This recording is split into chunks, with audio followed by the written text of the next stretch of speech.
अभिषेक करें, मस्तक अभिषेक करें, आया अवसर बड़ा ही महान। ध्यानम कुरु यशः सौभाग्यम अभिमतम पुण्यम विद्याम आरोग्यम श्रेयः सौहार्द्रम सर्वादिष्टग्रहादिनन कुले कुले कदलीघात प्रणम गाते गाते आयुद्रागे दागे सौख्यम साधे दादे ओम ह्रीम श्री शांतिनाथाय जगत शांति कराय सर्वभद्र शांतिम कुरु कुरु ह्रीम नमः।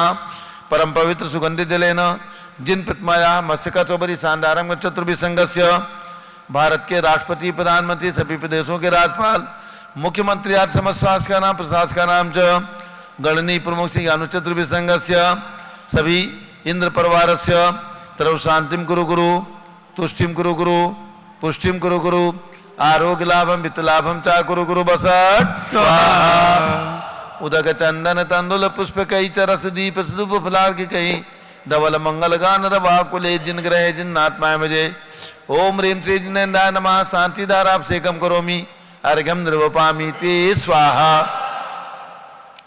शुचि निर्मल नीरम गंध सुवक्षत पुष्प चरूले मनहर्षाय दीप धूप फले अर्घ सुले कर नाचत ताल मृदंग बजाए श्री आदिनाथ जी के चरण कमल पर बल बल जाऊं मन वचकाय हे करुणा निर्भव दुख मेटो याते मैं पूजू प्रपाय ओम ह्रीम 108 विग्रह शब्द भगवान सबगिरी मांगी पर्वत महाराष्ट्र में विराजमान उनके चरणारविंद में जन्मभूमि अयोध्या में विराजमान शब्द भगवान के श्री चरणों में एवं अयोध्या में जन्म लेने वाले भगवान शब्देव अजितनाथ अभिनंदननाथ सुमतानंदनाथ पांचों तीर्थंकर भगवान के श्री चरणों में अर्घ्यम निर्वपामि ते स्वाहा।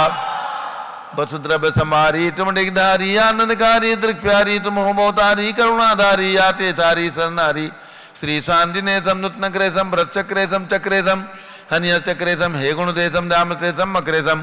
ओम ह्रीम हसनापुर में जन्म लेने वाले चक्रवर्ती कामदेव तीर्थंकर पद के धारक शांतिनाथ कुंचनाथ हरिनाथ की प्रतिमाएं जम्बूरी विशल पर विराजमान उनके चरणारविंद में जलार्घ्यम निर्वपामि ते स्वाहा।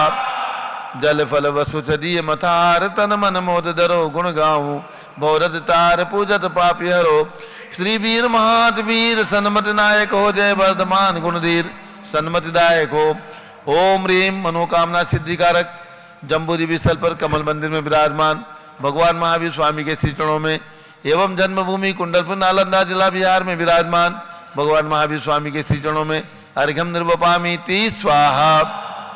उदक चंदन तंदुल पुष्प कई चरस दीप फुलार की के धौल मंगल गान वाकुले जिन ग्रह जिन आत्माएं मुझे ओम ह्रीम चारि चक्रवर्ती आचार्य शांतिधार स्मारक समेत शिखर में विराजमान 31 फीट के अजितनाथ भगवान जो सर्वप्रथम समेत शिखर से मोक्ष गए उनके चरणारविंद में वासपुज भगवान की जन्मभूमि चंपापुर में विराजमान 31 फीट के वासपुज भगवान के श्री चरणों में राजधानी दिल्ली में चक्रवर्ती भरत भगवान विराजमान उनके चरणारविंद में शाश्वती अयोध्या में विराजमान चक्रवर्ती भगवान भरत स्वामी के श्री चरणों में अर्घ्यम निर्वपामि ते स्वाहा।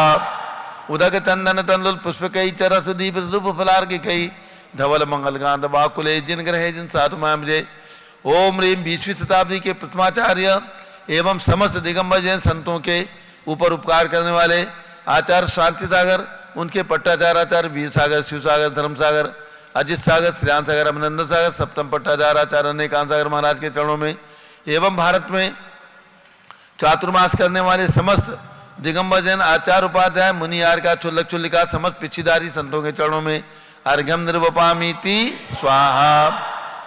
पिछी कमंडल उधारी माता नमन तुम्हें हम करते हैं अष्टद्रव्य का थाल सिदा कर अर्घ्य समर्पण करते हैं युग की पहली ज्ञानमती जी के चरणों में अभिवंदन है तेरी पावन प्रतिभा कर मेरा मन भी पावन है। ओम ह्रीम गणनी प्रमुख श्री ज्ञानमती माता जी सत्संग के चरणों में अर्घ्यम निर्वपामि ते स्वाहा। बंदामी माता जी बंदामी माता जी ले आइए अर्घ्य चढ़ाइए माता जी के चरणों में और गंधोदक दीजिए।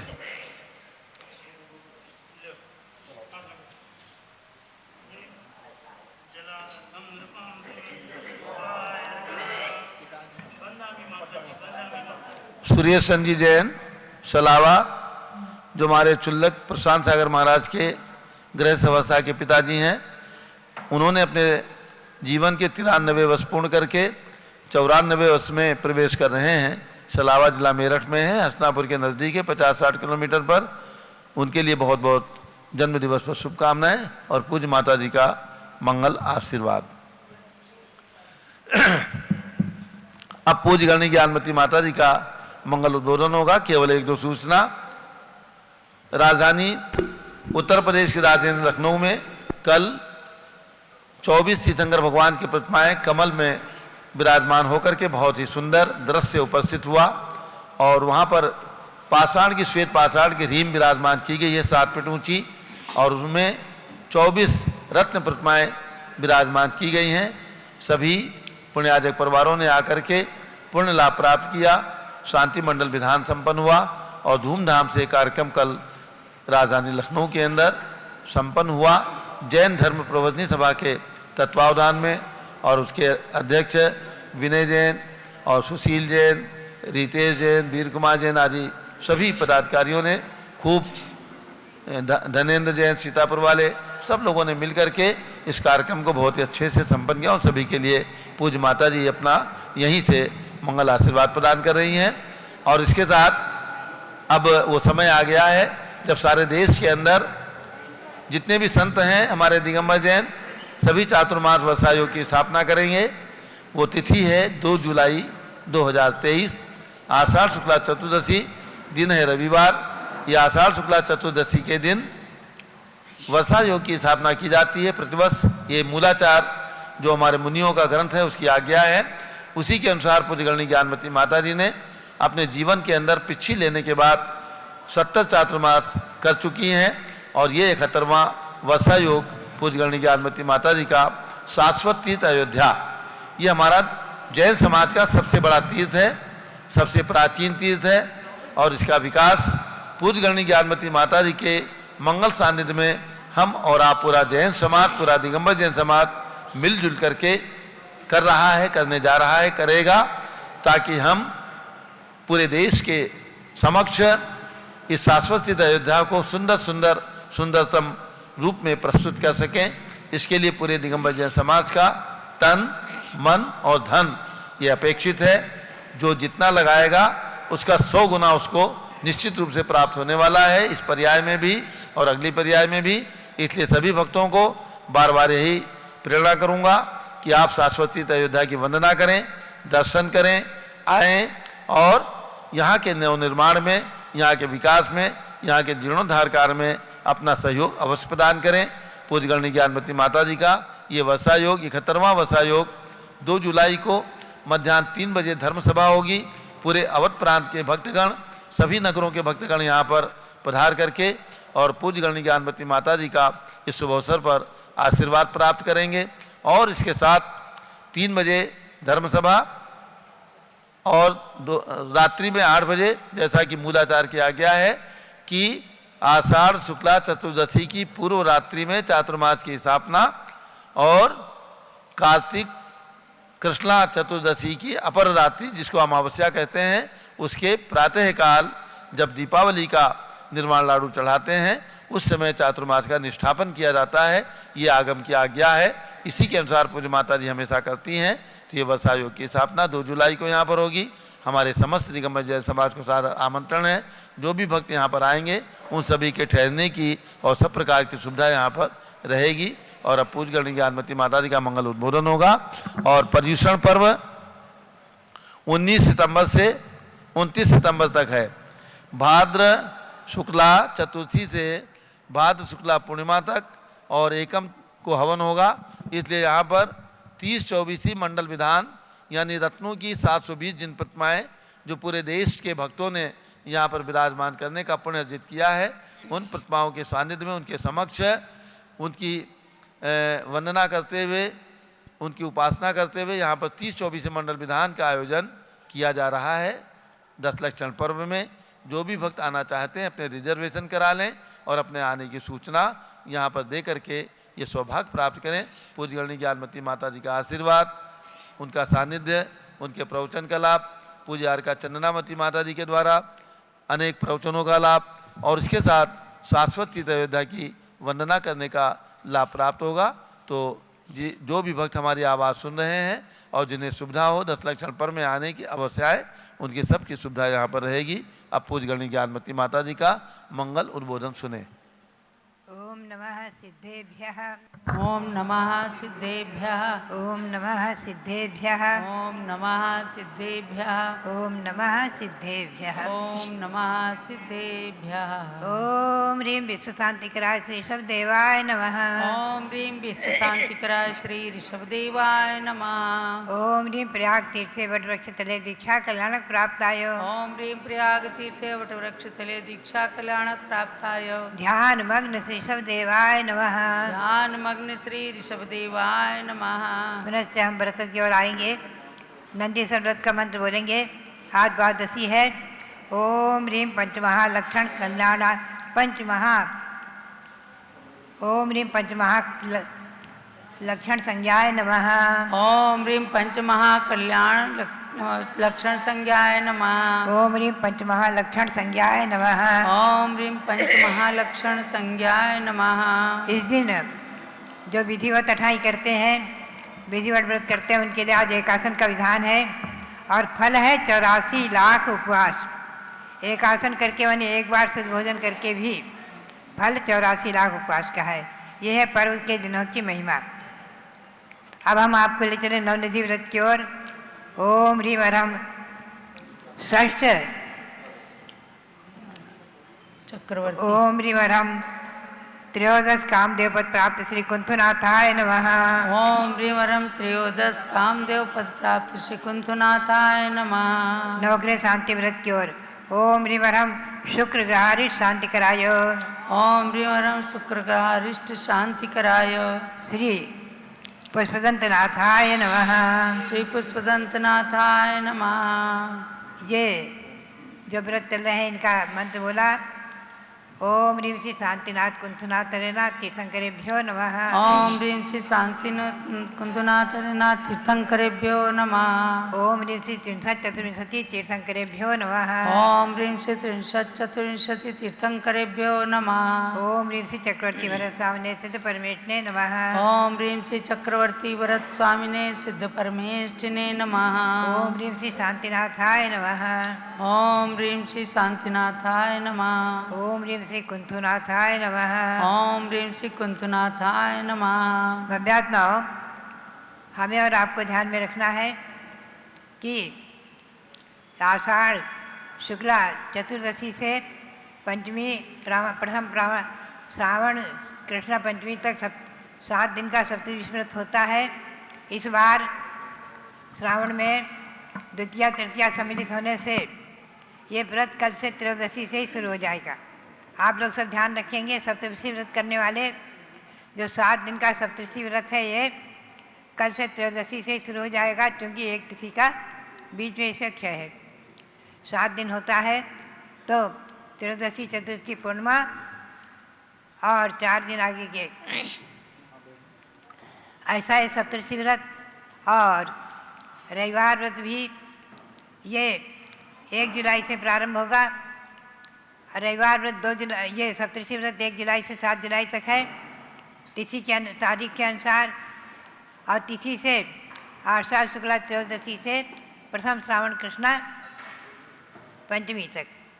और रविवार व्रत जैसा कि बताया था मैंने पहले, ये आषाढ़ से ही किया जाता है, इसलिए अभी आषाढ़ शुक्ला चतुर्दशी को रविवार है, प्रथम रविवार व्रत शुरू होगा। और इस बार 13 रविवार करने होंगे, क्योंकि जो आषाढ़ से व्रत शुरू होते हैं वो दोनों ही श्रावण में करने होंगे, जो 2 महीने हो जाते हैं। बाकी शेष व्रतों के लिए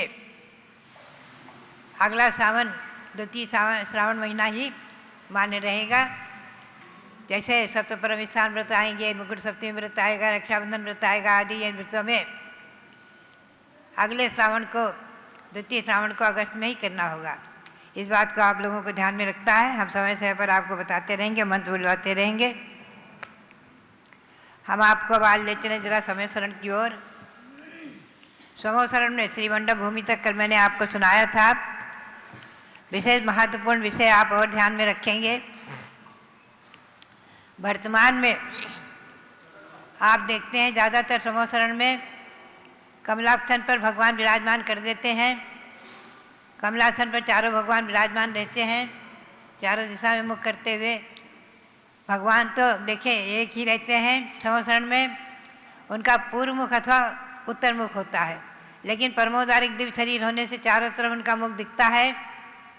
इसीलिए सभी 12 सभा के लोग समझते हैं कि भगवान हमारी हमारी तरफ ही देखकर बता रहे हैं, बोल रहे हैं।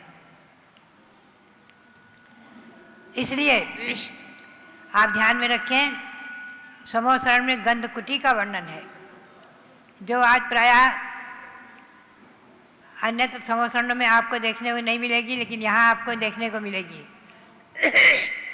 अयोध्या में गंधकुटी बनी हुई है भगवान की, और हस्तिनापुर में जो समोसरण बना है जम्बूद्वीप स्थल पर भगवान शांतिनाथ का, उसमें भी गंधकुटी बनी हुई है।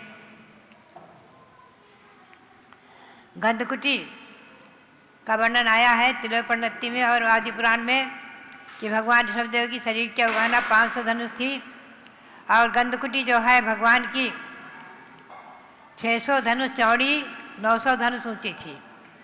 ऐसी गंधकुटी में बीचों बीचों भगवान विराजमान सिंहासन पर, और सिंहासन पर यह 8 महाप्रात्यार में सिंहासन आता है, कमल नहीं आता है। लेकिन हमें एक स्तोत्र संस्कृत में प्राप्त हुआ, विष्णु मुनि विरचित यह स्तोत्र संस्कृत में बहुत ही सुंदर, और उसमें आया है कि कमलासन पर भगवान विराजमान है, सिंहासन में कमलासन पर भगवान विराजमान है। इसलिए सिंहासन पर कमलासन भी मैंने रखा है। ऐसे एक बात और ध्यान में रखें आप, जो ये गंधकुटी है इसमें शिखर है, खुली नहीं है, शिखर है और अशोक वृक्ष है बीच में। तो शिखर पर बताया है, आदि पुराण का स्वाध्याय आप करेंगे, शिखर में वर्णन आया है बहुत सुंदर कि गंधकुटी के शिखरों पर फहराए कोटि ध्वजाएं, करोड़ों ध्वजाएं, करोड़ों पताकाएं फहरा रही हैं। अर्थात गंधकुटी में शिखर भी होता है और शिखर पर करोड़ों करोड़ों ध्वजा पताकाएं फहरा रही हैं। ऐसा वर्णन जो शास्त्र में आता है, आदि पुराण, महापुराण में और तिलोपन इत्यादि ग्रंथों में, उसी के अनुसार आप यहाँ हस्तिनापुर में और अयोध्या में और हस्तिनापुर में पाएंगे समोसरण में गंधकुटी पर शिखर और शिखर पर ध्वजा। ये आगम के परिप्रेक्ष्य में हमें और आपको इस पर भी चिंतन करना है, विचार करना है कि गंधकुटी में सिंहासन, बीच में कमलासन और ऊपर में शिखर अति आवश्यक है, खुला नहीं होता है, शिखर होता है गंधकुटी पर। ऐसी है गंधकुटी, इसमें जो भगवान विराजमान रहते हैं। गंधकुटी का वर्णन बहुत ही सुंदर रोमांचकारी किया है, आदि पुराण में बहुत विस्तृत वर्णन है, तिलोपन इत्यादि ग्रंथ में आप देखेंगे।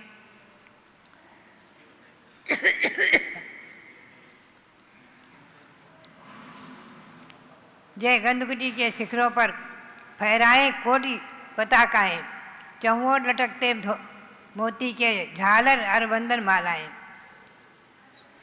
जताया जैसे स्वर्गों में सर्वार सिद्धि है, मेरु पर चूड़िका है, वैसे ही भगवान के समोसरण में गंधकुटी बीच में कर्णिका के समान है, बहुत ही सुंदर। और मंगल द्रव्यों से, मंगलमय बहुत धूप घटों से सुरभित है, चौओर जड़े बहु रत्नों को की कांति से चित्र विचित्रित है। इस गंधकुटी की शोभा को सुरगुर भी नहीं कह सकते हैं। इस गंधकुटी की महिमा को गणधर गाते नहीं थकते हैं। माँ सरस्वती कल्पांत काल तक महिमा नहीं लिख सकती है, फिर मुझ में बुद्धि अति तुच्छ लव कहने की नहीं सकती है। सिंहासन स्वर्णमयी सुंदर बहुविध रत्नों से जड़ा हुआ, निज छवि से इंद्रधनुष शोभा वे चारों दिश में करा रहा। इस सिंहासन पर तीर्थंकर चतुरंगुल अधर विराज रहे। ऐश्वर्य 3 डक्का उत्साही पाकर भी उससे पृथक रहे। उस गंधकुटी में सिंहासन में कमलासन पर भगवान विराजमान रहते हैं। और एक बात ध्यान में रखना है आपको कि चतुरंगुल अधर 4 अंगुल अधर रहते हैं भगवान, उस कमल का स्पर्श भी नहीं करते हैं, 4 अंगुल अधर विराजमान रहते हैं। ये विशेषता है, ये महिमा है परमोदारिक दिव्य शरीरधारी केवली भगवान की, परमोदारिक दिव्य शरीरधारी केवली भगवान के अतिशय की महिमा कि 4 अंगुल अधर विराजमान रहते हैं, उसका स्पर्श नहीं करते हैं। ऐसी गंधकुटी में और समोसरण में 8 महाप्रात्याहारी होते हैं। अशोक वृक्ष सुरपुष्टि देवगण पुष्प सृष्टि करते हैं, करोड़ों करोड़ों प्रकार के पुष्पों की वर्षा होती है। देवदुंद भी बाजे बजते हैं, सारे 12 करोड़ प्रकार के बाजे बजते हैं। और भामंडल में, भगवान के भामंडल में प्रत्येक प्राणी, प्रत्येक भव्य प्राणी अपने 7 भव देख लेते हैं, उनके 7 भव दिख जाते हैं, 3 पिछले, 3 अगले, 1 वर्तमान का, ऐसे 7 भव उनको दिख जाते हैं। जो समोसरण ने दूसरी खातिका भूमि कही है, उस खातिका भूमि में भी जल में सब लोग अपने अपने भवों को देख लेते हैं, पूर्व भवों को देख लेते हैं, 7 भवों को देख लेते हैं।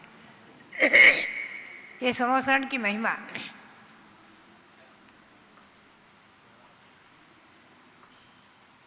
चौसठ चमर जुड़ते हैं, चक्रवर्तियों के 12 होते हैं और बलदेव आदि के 32 चमर, 32, 64 चमर, 32 चमर, 16 चमर, 8 चमर आदि ऐसी संख्या है जो कि ग्रंथों में वर्णित है। उस क्रम से ही 64 चमर जुड़ते हैं भगवान के। भामंडल, दुंदुभी और छत्रत्रय, 3 छत्र लटकते हैं जो भगवान के 3 लोक की प्रभुता को बता रहे हैं। ऐसे 8 महाप्रात्याहार और 34 अक्षयों से सहित तीर्थंकर भगवान समोसरण में विराजमान रहते हैं और उनकी दिव्य ध्वनि तीनों समय 6-6 घड़ी तक खिरती है। 1 घड़ी 24 मिनट की मानी गई है। ऐसे 3 समय में स्वयं दिव्य ध्वनि खिरती है और कहीं कहीं 4 समय का भी वर्णन आया है कि अर्धरात्रि में भी खिरती, वहाँ रात्रि दिन का भेद नहीं है। और चक्रवर्ती के, मुख्य श्रोता के और सौधर्मेंद्र के प्रश्न से और गणधर देव के प्रश्न से, गणधर देव प्रश्न करते हैं बीच में असमय में भी, और चक्रवर्ती प्रश्न करें, मुख्य श्रोता प्रश्न करें, सौधर्मेंद्र प्रश्न करें, तो असमय में भी भगवान की दिव्य ध्वनि खिल जाती है। ये महिमा है। भगवान वीतरागी हैं, राग द्वेष मोह से रहित हैं, इच्छा से रहित हैं, इच्छाओं से परे, और उनकी दिव्य ध्वनि बिना इच्छा के ही स्वयं खिलती है। भव्यों के पुण्य से उनका श्री विहार, भव्यों के पुण्य से उनकी दिव्य ध्वनि, उनका श्री विहार भी किसी के प्रेरणा और आग्रह से नहीं होता है। यद्यपि इंद्र प्रार्थना करता है, फिर भी वो नियोग मात्र है। भगवान का श्री विहार, भगवान की दिव्य ध्वनि, ये सब जो है प्रवचन सार और नियम सार आदि ग्रंथों में भी विस्तार से वर्णन आया है। पुराण ग्रंथों में वर्णन आया है, हरिवंश पुराण आदि ग्रंथों में, कि भगवान की दिव्य ध्वनि 718 भाषाओं में होती है और सभी भव्य अपनी अपनी भाषाओं में समझ लेते हैं। सर्वभाषा में भी मानी गई है। ऐसी दिव्य ध्वनि की आप इसे पूजा करेंगे इस कल्पद्रुम विधान में, भव्यात्माओं। ये सब महिमा समोसरण की, केवल अज्ञान की, और तीर्थंकर प्रकृति का महात्म्य। तीर्थंकर भगवान, उनका पुण्य, तीर्थंकर प्रकृति का पुण्य 13वें गुण स्थान में प्रकट होता है, उदय में आता है। और उसकी महिमा अपने आप में विशेष। तो ये सब जो अतिशय और महिमा केवली भगवंतों की है। हम और आप चिंतन करें कि आज समोसरण साक्षात नहीं है। समोसरण आकाश में अधर ही रहता है, भगवान का विहार भी आकाश में अधर ही होता है। जिसे भगवान का मंगल विहार होता है, श्री विहार होता है, उसे श्री विहार नाम दिया है। तो देवगण चरणों के नीचे दिव्य कमलों की रचना करते जाते हैं और उन स्वर्णमयी कमलों में दिव्य स्वर्णमयी कमल रहते हैं, स्वर्णमयी सोने के कमल रहते हैं और उनमें सुगंधी रहती है। जो कहते हैं ना कोई अच्छा काम हो जाए तो कहते हैं सोने में सुगंधी आ गई। तो सोने में कभी सुगंधी नहीं आती है, लेकिन भगवान के चरणों के नीचे जो कमल स्वर्णमयी कमल रहते हैं उनमें सुगंधी रहती है। ये विशेषता है। वहीं पर ऐसे बातें सार्थक होती हैं। तो मैंने आपको कल बताया था कि भगवान के समोसरण में मानसस्तंभ, ध्वजाएँ, चैत्र वृक्ष, सिद्धार्थ वृक्ष, स्तूप आदि सब भगवान की ऊंचाई से, शरीर की ऊंचाई से 12 गुने हैं। तो स्टेप बाय स्टेप समोसरण कतई नहीं बन सकता है आगम के परिप्रेक्ष्य में। मानस सबसे ऊंची कोई चीज़ें नहीं बनेगी। ये आगम के परिप्रेक्ष्य में हम और आप चिंतन करें गंधकुटी के बारे में भी। ये जो गंधकुटी होती है इसमें सिंहासन, सिंहासन पर कमलासन और ऊपर शिखर, ऐसी गंधकुटी भी प्राय आज आपको देखने को कहीं नहीं मिलेगी अन्य समोसरणों में। यहाँ अयोध्या में निर्मित हुआ था समोसरण जो 93 में, उसमें भी शास्त्र के आधार से मैंने यहाँ पर प्रेरणा दी थी, बना है, गंधकुटी है। और हस्तिनापुर में जो भगवान शांतिनाथ का समोसरण बना है वहाँ भी गंधकुटी है। हमेशा ध्यान में रखें आगम के परिप्रेक्ष्य में गंधकुटी में जो शिखर है उस पर हजारों हजारों बताया, उसमें तो करोड़ों शब्द आया है। करोड़ों विजय पताकाएँ, ध्वजा पताकाएँ उस पर लहरा रही हैं, फहरा रही हैं। ऐसी गंधकुटी पर शिखर और शिखर पर ध्वजाएँ। 8 महाप्राचार्य के स्वामी भगवान तीर्थंकर देव और उनका समोसरण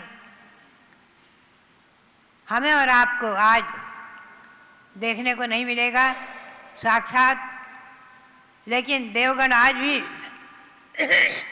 इंद्रगण, देवगण विदेह क्षेत्र में 160 जो विदेह क्षेत्र हैं वहाँ पर भगवंतों के समोसरण आज भी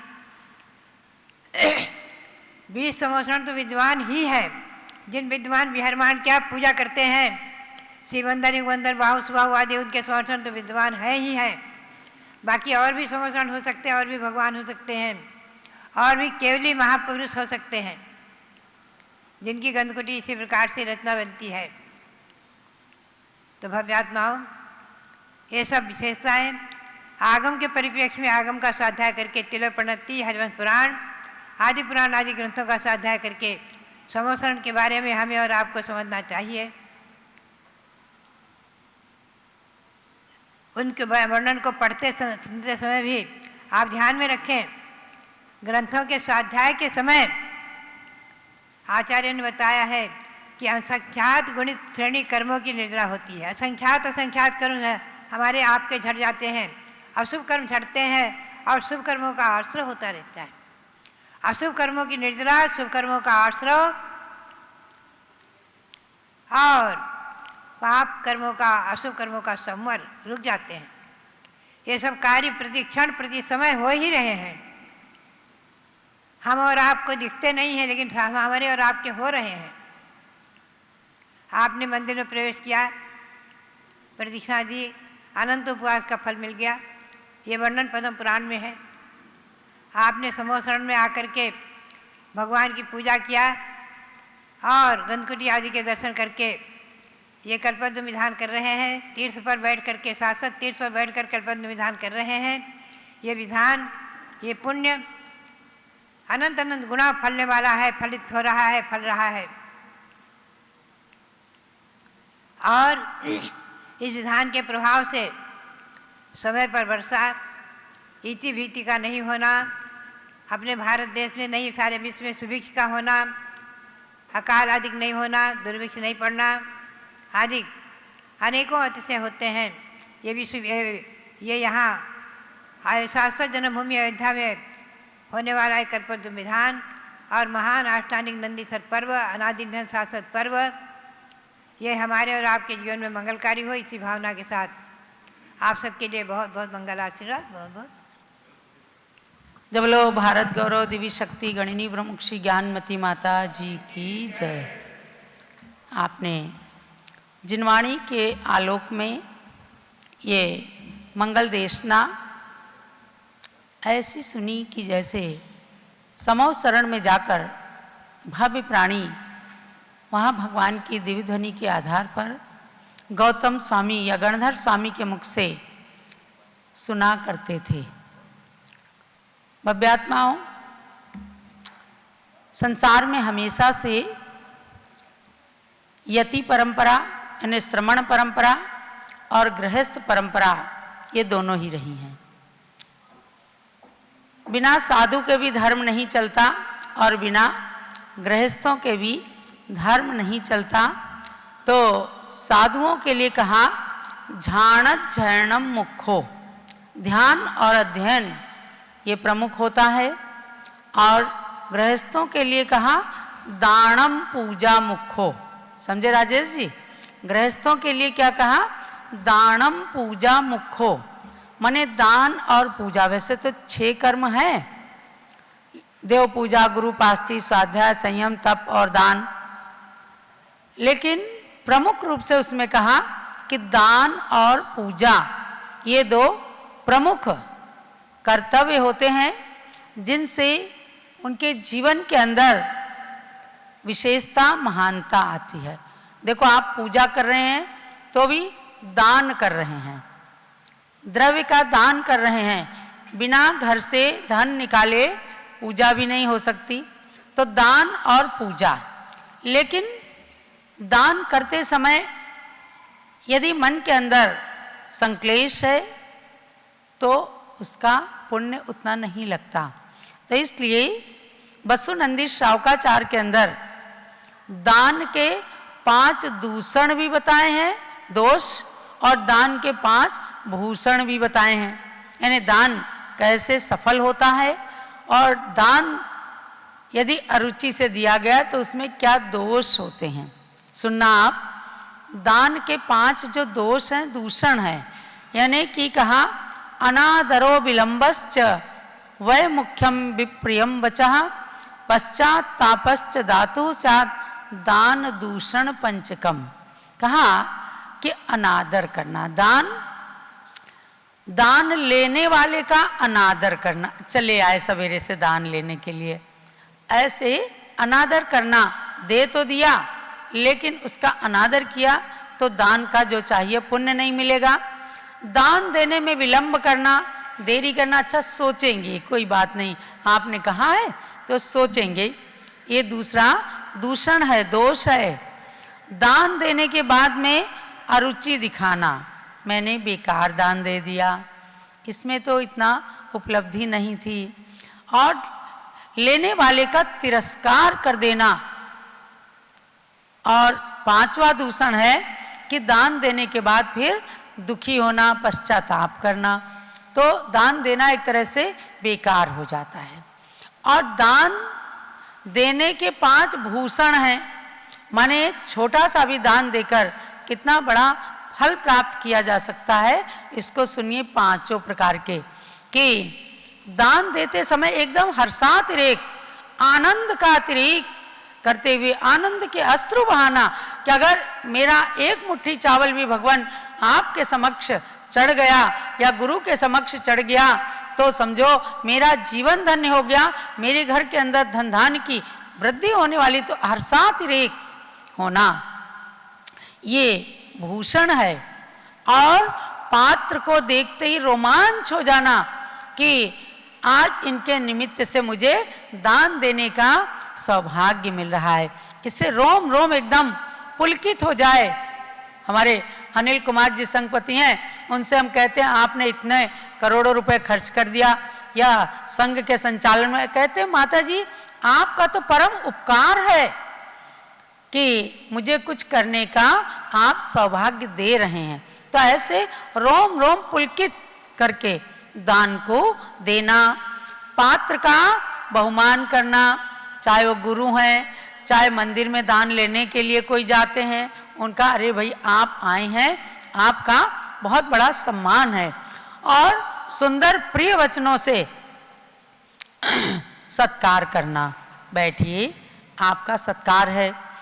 तो और दान के योग्य पात्र का अनुमोदन करना, अर्थात कब कोई मंदिर बनेगा, या कब कोई साधु आएंगे, या कब कोई जिनवानी छपेगी जिसमें मेरा पैसा लग जाएगा।